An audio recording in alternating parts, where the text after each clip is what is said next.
If you want your life to be a movie, you have to be prepared for all of the different genres. So you don't just get to say, no, I want a rom com and nothing else will work.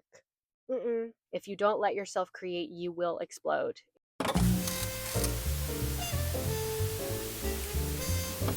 I just posted my first YouTube video 2 weeks ago and I already hate it. Not that I don't agree with the message, but I felt like I could have conveyed it in a much more intelligent way, and I didn't prepare any kind of notes or any kind of script for my video before I started recording, and I didn't do that for this one either, but I'm starting to think maybe I should make outlines before I start recording because I really want to be proud of what I put out there. And in the past, where I would have totally had those feelings of cringe and like I'm not proud of myself and not proud of what I put out, I would have just deleted it. Even though it only got like 90 views.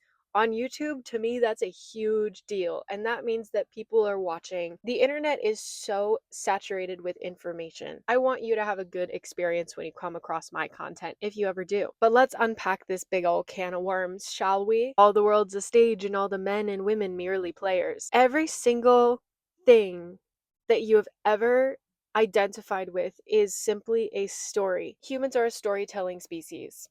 We connect socially through our words, through our throat chakras. Our words are very powerful.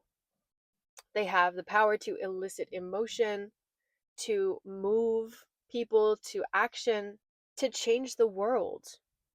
All we need is just our voices. We are typically not very intentional with the words that we use on a day-to-day basis. And that comes from not understanding that everything is a story and nothing is actually real. Everything is made up. Absolutely everything, even down to your name. And while a lot of creators are these people in their late 20s or early 30s who have made a lot of great accomplishments in the Matrix, who are teaching younger people who are very ambitious themselves to go after their dreams and to teach them how to do that in the most efficient, capitalistically appreciated approach. I know that I'm not going to be that kind of content creator. Objectively speaking, I have not accomplished shit. Maybe like a little bit of stuff. One of the main messages that I want to get across to you in my content is that it's never too late to start from scratch. And although I haven't really accomplished that many certificates on paper or a lot of numbers in the bank account, what I do have is a very strong track record of starting over and reinventing myself from scratch. I've never really acknowledged the tagline of this podcast, which is Alchemy for Artists. I am a multimedia artist. That is how I choose to define myself in this made up world. The only reason I feel so confident to call myself an artist is because I know that I have practiced it. On the other hand, I also sing and I dance and I act. Right now, I'm in those beginning stages of learning how to practice consistently. So I'm not really identifying with those. No matter how much I try to run from my soul's calling, I think I am starting to understand in my late 20s, almost freaking 30s, that I'm meant to perform. That's where I'm currently finding myself. I kind of expect, through the real life experiences that I've had, I expect the world to be a scary place. Before that, when I was growing up and I was being encouraged to be an artist by my loving family, I thought the world was going to be like a Disney movie. Don't get me wrong, in a lot of ways it is, but I did not expect it to also sometimes be like horror. If you want your life to be a movie, you have to be prepared for all of the different genres. That's what I've realized myself, is that you don't get to choose all of the scenes that happen to you. You just need to commit to the character that you are playing in the world. And good news for you, you get to make whatever that is up. You get to come to this planet, come to this stage, which is the world, and craft your character. Do a character study on yourself, customize your avatar, and then step out into said world and act like it. So, how do you properly prepare for a world that's made up? If you just go out into the world and act impulsively just to see what will happen, surely, certainly, things will happen to you. You have to go back to the storyboard.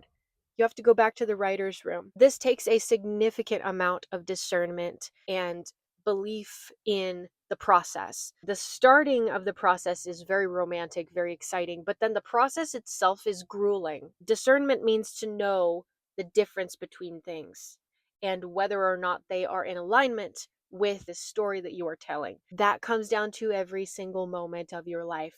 Every single moment of your life. No one is going to be perfect at this. All of the moments in your life will be improvised because, again, you cannot control the genre in which you find your story. You can create a good outline. And that's the point of this video. Did you sit in the writer's room? Did you create a storyboard? Or are you just living and expecting your life to be different from a script that you never even wrote in the first place? As someone that has spent a fair amount of time just exploring and experiencing and living life without any kind of real plan, I can tell you that you might have a goal for the story, but if you don't have a plan to get there, it's like dangling a carrot on a string in front of your face. You're never going to reach it. You will find yourself going around and around in circles and starting to beat yourself up after a time, thinking, why can't I get to where I want to go? I'm doing everything that I think I should be doing, but nothing's working. That must mean that there's something wrong with me. There must be some fundamental disability or disorder that I have that is keeping me from getting to the dream life that I want. That is not true. That is absolutely not true. You have to kind of think about this in terms of religion. For lack of a better example, you have fundamentalism, which says this is what was written down and this is what it means, and there is no room for interpretation, versus pluralism, which embraces the multi-dimensionality of life itself, where nothing is really set in stone and there are a million different interpretations for one line in an ancient text, and you get to decide what that means for yourself. Both of these approaches are based upon an outline. That asceticism versus hedonism, they're actually both very valuable in terms of living through the story that you want to tell. But you can't stick to one side or the other. If you don't even know where to begin, how to tell your story, you have to start by stripping away the made up stories that are already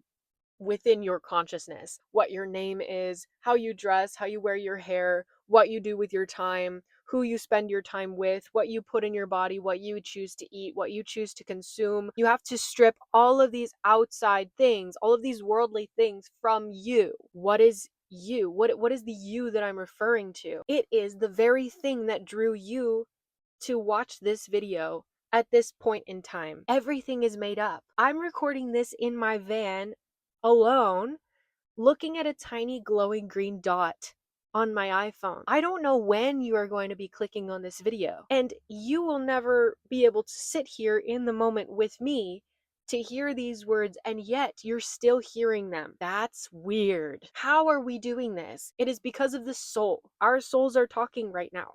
All of our souls, every single one of us, we are all in conversation at all times. That is the you that I'm speaking to, which has the capacity, which has the power to sit down and write the story, to storyboard it out, to decide how it's going to go, and then to actually live it. I want you to focus on your emotional world. Everyone's emotional compass is different. You have a cosmically unique inner compass, and this emotional world will tune you in to what is important versus not important to your soul. As an example, for me, sitting in an audience and watching an ensemble of dancers in unison perform choreography brings me to tears. It fills me with so much emotion. I know that that is part of my soul's calling. When I hear a really powerful piece of music, of orchestral music, that also activates my emotional world. When I listen to an intelligent speaker give a very powerful lecture and they use their words in a really efficient and cutting and moving manner,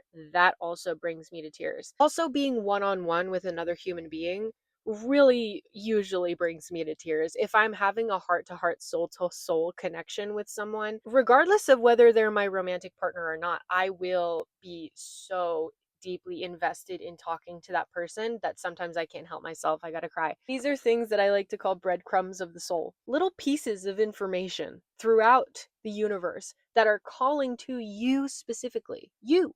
Yeah.